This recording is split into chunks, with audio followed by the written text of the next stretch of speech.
हर्षद मेहता वो शख्स था जिसने किसी भी कंपनी पे हाथ रखा तो उसका शेयर रॉकेट बन जाता था। कंपनी जैसे कि हर्षद ने हाथ रख दिया, उस शेयर का भाव मानो सोना हो जाते थे।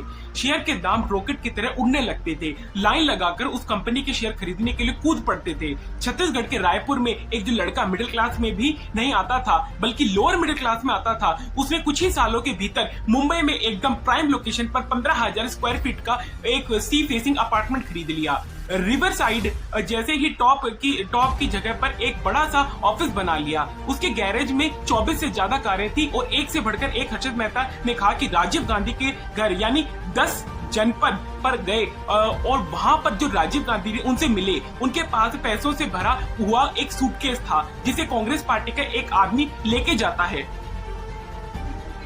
लड़का जो होता है, मतलब वो लड़का होता है, वो एक आदमी को लेकर अपने प्रिंसिपल ऑफिस के पास पहुंचता है और कहता है कि मेरे पिताजी शहर में नहीं है, इसलिए चाचा को लेकर आया हूं, ये मेरे चाचा है। उसके बाद क्लास में जाकर ये लड़का अपनी शेखी बगड़ने लगता है कि कैसे उसने टीचर और जहां तक कि प्रिंसिपल को भी बेवकूफ बना दिया। वह आदमी वास्तव में इसका अंकल नहीं था, लेकिन इस लड़के ने जाकर यह बात टीचर को बता दी और इस बार प्रिंसिपल सीधा उसके पिता को बुलाती है और इन शिकायतों से तंग आकर उसके पिता उसे अपनी दुकान पर बिठा देते हैं। उसके बाद वह कभी स्कूल वापस पढ़ने नहीं जाता। प्राइवेट एग्जाम होते हैं उसका भी उसने ट्राई कभी किया ही नहीं। अब जो हर्षद था वो उसकी पढ़ाई भी छूट चुकी थी और उसके बाद वह कभी स्कूल वापस से पढ़ने नहीं जाता और प्राइवेट एग्जाम से ही स्कूल पास करता है। इस लड़के का नाम था हर्षद मेहता।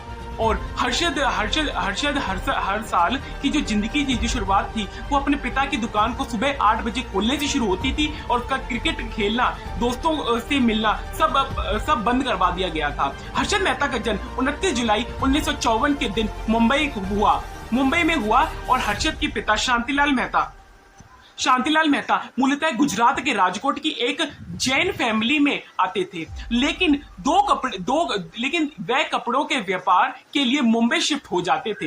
इसलिए हर्षद के जीवन की शुरुआती जो 9 साल बॉम्बे में गुजरते रहते थे, लेकिन एक बीमारी के चलते हर्षद के पिता जो शांतिलाल मेहता थे उनका साल 1964 के अंदर निधन हो जाता है और वो उनके जो कपड़े का बिजनेस होता है वो बेचकर बॉम्बे से छत्तीसगढ़ के रायपुर में शिफ्ट होने लग जाते हैं।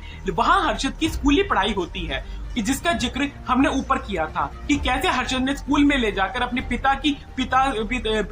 जो वो स्कूल जाता था उसमें छोड़ दिया और पिता की दुकान पर बैठ जाया करता था। लेकिन हर्षद के परिवार की आर्थिक हालत सही नहीं हो रही थी। हर्षद ने स्कूल की फीस भरना भी हर्षद ने बंद कर दिया था और इसी कारण वो बहुत